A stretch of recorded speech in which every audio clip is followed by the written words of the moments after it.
I consider this the ultimate superpower for your career. It's been an incredible journey on this series. I mean, for a 20s who's building up her career in tech, I've made a lot of mistakes and most importantly, I've learned a lot of lessons. I mean, this has been a very vulnerable series, not like a lot of people like to open up, but of course, it's been my pleasure sharing with you my mistakes, helping you learn. You don't have to make the same mistakes I've made. I mean, that's what a community is about, right? Hi, my name is Royalty Shane Tech and welcome to the last series on soft skill. Thank you to everyone who has stayed through to this journey. I would want you to watch the end of this video because this is one of the most important soft skills that you can adopt. And in this particular series, I'll be teaching you how you can develop this particular soft skill because it is ultimately very important.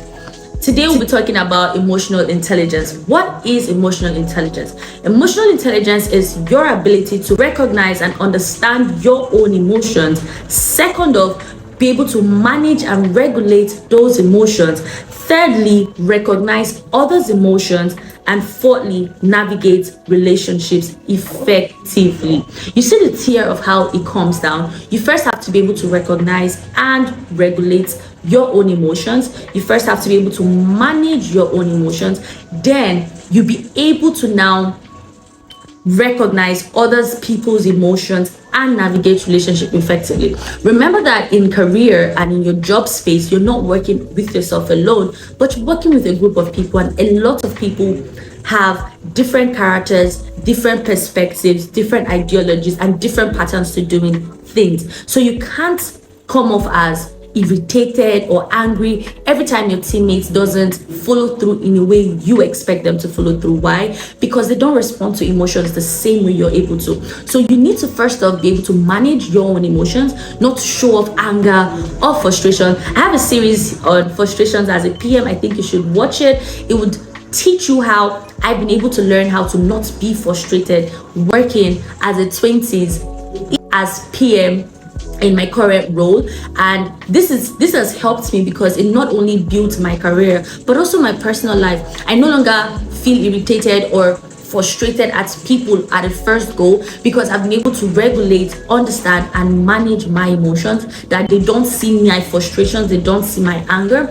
And this way I'm able to understand their own emotions, and that way I'm able to navigate the relationship I have with my teammates, with my boss, and with my friends outside of work. And it just makes life even better. So we're going to talk about how to develop emotional intelligence. First off, you want to start off with being self-aware. The first step to building emotional intelligence is self-awareness. I mean, I should probably do a series on self-awareness. Let me know if you'd want to hear more intensively on this because this is a whole topic on its own. Self-awareness is being able to notice, observe when you are feeling angry, frustrated, or showing any sense of emotion.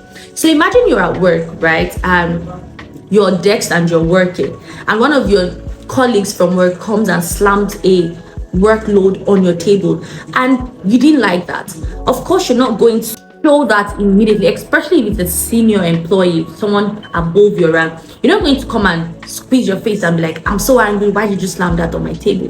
You're just going to acknowledge within yourself that, oh, you didn't like what was done, but you don't need to show it because first off, they're way above you in the job, and it's a working place, and like I said, people are not going to react to things the same way that you do. So you're aware that you didn't like what was done, but of course you're not going to react to it.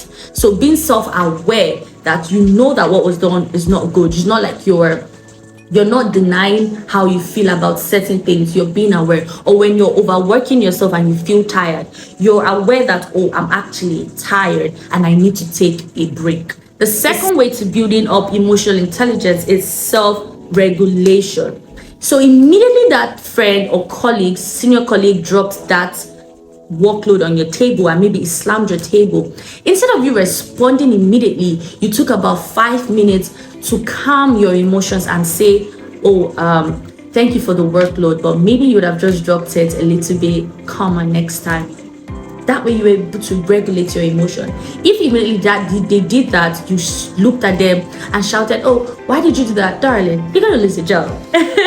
Right? And you don't want to be jobless. So you learn to regulate your emotions. take about 5 to 10 minutes to respond to something that you are displeased with before responding. That way you've been able to settle your emotions before responding. So the first thing we talked about was self-awareness. The second thing we talked about was self-regulation. And lastly, how to build emotional intelligence is with empathy.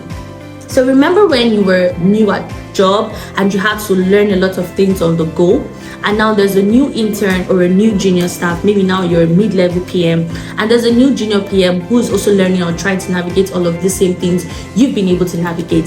Instead of looking at them and saying you figure it out, you look at them and say, oh, I've been there, let me guide you through. Empathy, showing a bit of compassion to people in every step and regardless of what's going on at the time in work. You could see a colleague who's going home after work, and maybe they don't have a car and you have a car, and you just feel like, because it's been a long day at work, you could just give them a lift to their bus stop.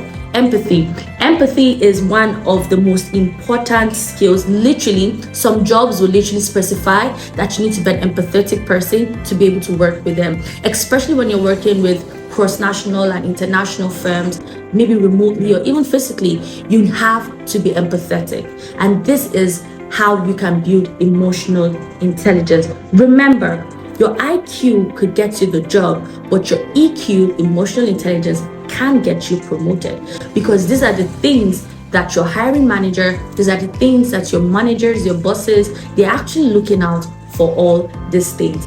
As we wrap up this series, I want you to remember these key things: that your certifications and your technical abilities may get you the job, but you see your soft skills, they will make you irreplaceable, they will make you capable, and they will get you promotions at your job. Thank you so much for staying through to the end of this series. It's been my utmost pleasure sharing with you my mistakes and giving you strategies to not repeat them.